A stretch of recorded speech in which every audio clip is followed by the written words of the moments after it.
अस्सलाम वालेकुम दोस्तों, इस वीडियो में सियासत व मुआशियात की अहम और मशहूर मारूफ इस्तिलाह साम्राज्य की तारीफ और तश्कील पर बात की जाएगी और इसके बुनियादी नुकात और खसूसियात को भी बयान किया जाएगा। वाज़ेह रहे कि साम्राज्य की तारीफ व तश्कील और बुनियादी नुकात रूस में सन 1917 के सोवियत इश्तराकी इंकलाब के लीडर और मुफक्कर व्लादिमीर लेनिन की तहकीक और तहरीरों से लिए गए हैं, जो पाकिस्तान में बाएं बाजू के दानिश्वर सैयद अजीम ने अपनी किताब साम्राज्य में पेश की हैं। ताहम इससे कबल के हम लेनिन की तालीमात या तहकीक की रोशनी में साम्राज्य की इस्तिलाह का जायजा लें। सबसे पहले ये जानने की कोशिश करते हैं कि इस लफ्ज साम्राज्य का आगाज कब हुआ। दोस्तों, बाद मुफक्रीन के मुताबिक अंग्रेजी जुबान में इंपीरियलिज्म की इस्तिलाह का इस्तेमाल सन 1848 में हुआ, जो नेपोलियन स्वयं के दौर में फ्रांस की फतूहात के मौके पर सामने आया, जबकि उर्दू में यह लफ्ज दूसरी आलमी जंग के बाद मशहूर हुआ, जिसका इस्तेमाल अमेरिका की नौ आबादियाती जंगी पॉलिसियों के हवाले से किया जाने लगा, क्योंकि उर्दू में सामन राज या अंकल साम यानी अमेरिका के राज को भी करार दिया जाता है। लेकिन ये अपने हकीकी किरदार के बाइस सिर्फ अमेरिका तक महदूद नहीं है। दोस्तों, साम्राज्य या इंपीरियलिज्म की अमूमी और मकबूल आम तारीफ किसी मुल्क या सियासी व मुआशी ताकत का अपनी रियासती हदूद से बाहर तोसी या वुसअत हासिल करना और बजरिया फौजी सियासी व मुआशी ताकत दूसरी अक़वाम पर अपना तसल्लुत कायम करना है। शुरू में बड़ी साम्राज्यी ताकतें छोटी, कमज़ोर और पसमानदा अक़वाम के माशी वसाइल, मंडियों और इंसानी मेहनत की लूट मार के लिए उनकी सरजमीन पर बराह रास्त कब्जा करती थीं और उन्हें अपनी कॉलोनी या नौ आबादी बनाती थीं। इस इस्तेमारी अमल को नौ आबादियाती या कॉलोनियलिज्म भी करार दिया जाता है। लेकिन दूसरी जंग अजीम के बाद बड़ी ताकतों के दीगर अक़वाम के खित्तों पर बराह रास्त कब्जे की जगह बिलवास्ता तसल्लुत और गलबे ने ले ली, जिसे जदीद नौ आबादियाती या न्यू कॉलोनियलिज्म का नाम दिया गया है। दोस्तों, दीगर अक़वाम पर तसल्लुत के लिए अब बड़ी ताकतें बराह रास्त किसी सरजमीन पर कब्जे की बजाय मालियाती या माशी तौर पर उन्हें अपना महकूम बना रही हैं। ये सिलसिला आज 21वीं सदी में भी कम या कमज़ोर होने की बजाय मज़ीद शिद्दत अख्तियार करता जा रहा है, जिसमें मालियाती सरमाए का इंतहाई अहम और कलीदी किरदार है, जो माली इमदाद, कर्ज और दीगर सूरतों में दिखाई देता है। मालियाती सरमाए और इक्तसादी तसल्लुत व अजारादारी का यही वो अहम तरीन बुनियादी नुक्ता है, जिसको लेनिन साम्राज्य की तश्कील में कलीदी हैसियत का आमिल करार देता है। लिहाजा अब यहाँ साम्राज्य की तारीफ व तश्कील और बुनियादी नुकात के बारे में लेनिन की तहकीक व तहरीरों को मनोअन पेश करने की कोशिश की जा रही है। दोस्तों, लेनिन साम्राज्य की तारीफ करते हुए उसे सरमायादारी का अजारादाराना मरहला और आखिरी मंजिल करार देता है, जबकि साम्राज्य की तश्कील के बारे में लेनिन का कहना है कि सरमायादारी की सबसे नुमायां खसूसियत यह है कि सनत बहुत ज़्यादा तरक्की कर जाती है और पैदावार इंतहाई तेज़ी के साथ ऐसे बड़े इदारों में मरकूज हो जाती है जो मुस्तकिल बढ़ते रहते हैं। एक खास मरहले पर पहुंचकर पैदावार का ये इर्तिकाज ही अजारादारी को जन्म देता है, क्योंकि दर्जन भर बहुत बड़ी कंपनियों के लिए बाहमी तौर पर मुआहदा करना बहुत आसान होता है। मुकाबले का अजारादारी में तब्दील हो जाना जदीद सरमायादाराना मेशियत को अहम तरीन खसूसियात में से एक है और पैदावार के इर्तिकाज के नतीजे में अजारादारियों का फरोग सरमायादारी की नशोनुमा के मौजूदा दौर का अमूमी और बुनियादी कानून है। दोस्तों, सरमायादारी के अजारादाराना किरदार को सामने लाते हुए लेनिन बैंकों के किरदार को वाज़ेह करता है, क्योंकि अजारादारियों और बैंकों के माबैन इंतहाई गहरा ताल्लुक है या दोनों में गठजोड़ पाया जाता है। लेनिन कहता है कि सरमाए के मरकूज या इर्तिकाज होने और इसकी गर्दिश तेज हो जाने के बाइस बैंकों की अहमियत में बुनियादी तब्दीलियां आती हैं। बैंक अपने कारोबार के जरिए वसी पैमाने पर फैल जाते हैं। बैंकों की नशोनुमा में अजारादारी ही हरफ़े आखिर बनती है। सनती सरमाया मुकम्मल तौर पर बैंकों का दस्ते नगर बन जाता है। बैंकों और बड़े सनती व तजारती इदारों के माबैन इंतहाई करीबी वहदत कायम हो जाती है। एक दूसरे के हिस्सस या शेयर्स खरीद कर दोनों बाहम मिल जाते हैं। बैंकों के डायरेक्टरों को सनती व तजारती इदारों के बोर्ड्स में डायरेक्टर लगा दिया जाता है। दोस्तों, साम्राज्य की तश्कील के इस हिस्से या मरहले को लेनिन इस तरह बयान करता है कि 20वीं सदी की इब्तिदा ही वो वक्त है कि जब पुरानी सरमायादारी की जगह नई सरमायादारी ने ले ली और आम सरमाए के राज की जगह मालियाती सरमाए का राज कायम हुआ। ये बैंकों का सरमाया यानी रुपए या करेंसी की शक्ल में वो सरमाया है जो बाद में सनती सरमाए में बदल जाता है। मैं इसी को मालियाती सरमाया कहता हूँ। मालियाती सरमाया वो सरमाया है जो बैंकों के इख्तियार में होता है, लेकिन ये सनतकार के इस्तेमाल में आता है।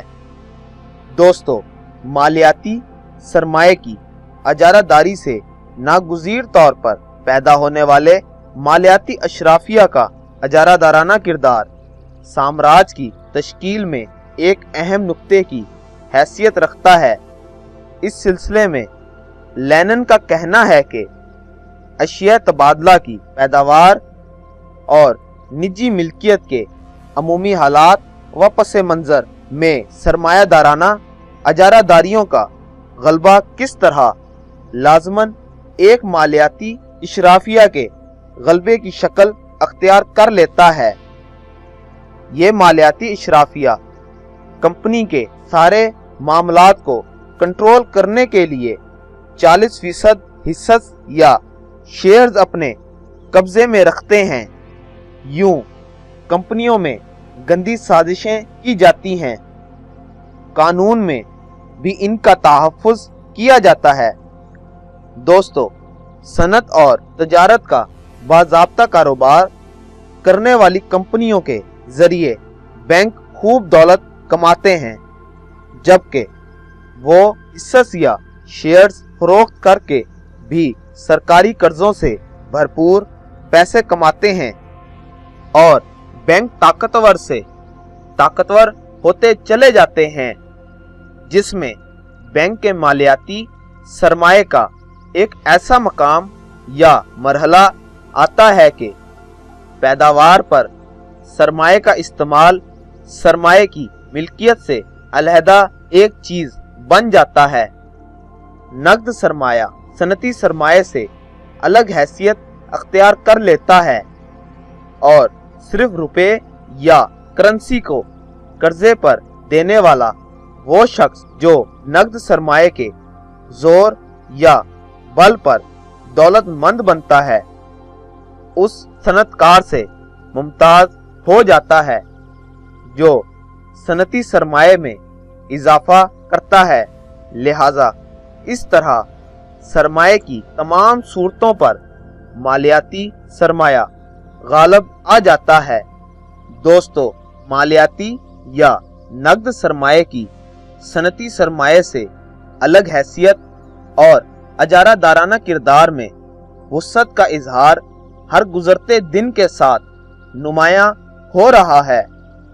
इस सिलसिले में लेनिन कहता है कि पुरानी सरमायादारी के तहत जब आज़ाद मुकाबलों का दौर था, अशिया का बरामद पर खास जोर हुआ करता था, जबकि जदीद सरमायादारी में, जिसमें अजारादारी का दौर दौरा है, सरमाए की बरामद असल चीज बन गई है। जब मालियाती सरमाया बहुत बढ़ जाता है तो इसे ऐसे पसमानदा ममालिक को बरामद किया जाता है जहां मुनाफे की शिरा ज्यादा होती है। दोस्तों, लेनिन के मुताबिक सरमाया बरामद करने की जरूरत इसलिए पेश आती है क्योंकि बाज मुल्कों में सरमायादारी पककर गलने सड़ने लगती है और वहां सरमाए की खपत के लिए मुनाफा बख्श मैदान नहीं मिलते। सरमाए की ये बरामद 20वीं सदी के शुरू में ही इंतहाई बढ़ जाती थी। लिहाजा यही एक ऐसा तरीका है जिसके जरिए मालियाती सरमाया सारी दुनिया में अपना जाल फैलाता है और यूं सरमाया बरामद करने वाले ममालिक ने सारी दुनिया को आपस में बांट लिया है। दोस्तों, साम्राज्य की तश्कील का एक और अहम तरीन पहलू दुनिया की जुग्राफियाई तकसीम का है। इस सिलसिले में लेनिन कहता है कि 20वीं सदी के आने तक सरमायादार ममालिक ने दुनिया की नौ आबादियाती तकसीम मुकम्मल कर ली थी। दुनिया के 85% हिस्से की बंदरबांट हो चुकी थी, जिसकी वजह से अब यही मुमकिन था कि सरमायादार ममालिक ये ज़ेरे तसल्लुत इलाके एक दूसरे से छीने, क्योंकि सरमायादारी की भूख कभी खत्म नहीं होती है। दोस्तों, इस हवाले से लेनिन अपने दौर को सामने रखते हुए कहता है कि मौजूदा जमाने में तकनीकी तरक्की बड़ी तेजी से हो रही है, लिहाजा मालियाती सरमाया ना सिर्फ खाम माल के दरियाफ्त शुदा ज़राए में दिलचस्पी रखता है, बल्कि उन तमाम ज़राए को भी नज़र में रखता है जिनसे आइंदा खाम माल हासिल करने का कोई भी इम्कान निकलता हो। ये सूरत हाल मुख्तलिफ साम्राज्यी मालियाती अजारादारियों के दरमियान टकराव को यकीनी बनाती है, क्योंकि सरमायादारी जितनी तरक्की करती है उतनी ही उसे खाम माल की जरूरत पेश आती है। जैसे जैसे एक दूसरे के साथ मुकाबले में संगीन शिद्दत पैदा होती है और दुनिया भर में खाम माल की तलाश में तेजी आती है, इतनी ही नौ आबादियां हासिल करने के लिए तगदो में तेजी बढ़ती है और साम्राज्यी गिरोह अपने मफादात के हसूल के लिए सियासी पॉलिसियों की तश्कील करते हैं। इस हवाले से लेनिन लिखता है कि मालियाती सरमाए की बुनियाद पर एक खारजा पॉलिसी बनती है जो बड़ी ताकतों के माबैन दुनिया की सियासी व माशी तकसीम की कशमकश की शक्ल अख्तियार कर लेती है और कौमी आज़ादियाँ सलब करने के लिए मुतअद्दिद अबूरी नोयत के सांचे और तरीके ऐजाद करती है। यहाँ पर लेनिन साम्राज्यी गुमाश्ता या साम्राज्यी आलाकार ममालिक को ज़ेरे बहस लाते हुए کہتا ہے کہ ان ملکوں کی کئی اقسام ہیں جو رسمی اعتبار سے یا ظاہری طور پر تو سیاسی آزاد ہیں، لیکن در حقیقت بین الریاستی اور مالیاتی رشتوں کے حوالے سے محکومیت کے جال میں پھنسے ہوئے ہیں۔ دوستو، سامراج کی تشکیل میں کار فرما مذکورہ بالا عوامل کا خلاصہ پیش کرتے ہوئے لینن سامراج کی تعریف کے لیے ان 5 بنیادی نکات کو بیان کرتا ہے جو انتہائی اہم اور بنیادی حیثیت رکھتے ہیں۔ نمبر 1، پیداوار اور سرمایہ کے ارتکاز کا اس قدر ترقی کر جانا کہ اجارہ داریاں پیدا ہو جائیں جو معاشی زندگی میں فیصلہ کن کردار ادا کرنے لگیں۔ نمبر 2، بینکوں کے سرمایہ اور صنعتی سرمایہ کا آپس میں مدغم ہونا یا مل جانا اور اس مالیاتی سرمایہ کی بنیاد پر ایک مالیاتی اشرافیہ کا پیدا ہونا۔ نمبر 3، اشیاء کی برآمد سے بالکل آزاد اور نمایاں طور پر سرمایہ کی برآمد کرنا جو انتہائی اہمیت اختیار کر جائے۔ نمبر 4، بین الاقوامی سرمایہ دار اجارہ داریوں کا وجود میں آنا جو پوری دنیا کو آپس میں بانٹ لیں۔ نمبر 5، عظیم تر سرمایہ دار طاقتوں کے درمیان تمام دنیا کی جغرافیائی تقسیم کا مکمل ہو جانا۔